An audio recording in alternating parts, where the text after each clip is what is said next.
আমি বিয়ের আগে না খুব রোগা ছিলাম। বলতে গেলে মোটামুটি সব খেলাই পারতাম। কিন্তু এখন আর কোনো খেলাধুলার চর্চা না থাকার কারণে না সেরকম পারি না।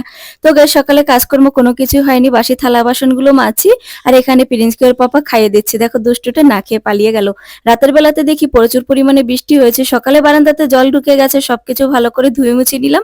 আর এখন প্রিন্সকে নিয়ে একটুখানি দুষ্টুমি করছি। এত পরিমাণে হাওয়া বইছে, প্রিন্সের পশমগুলো দেখো কিভাবে উড়ছে।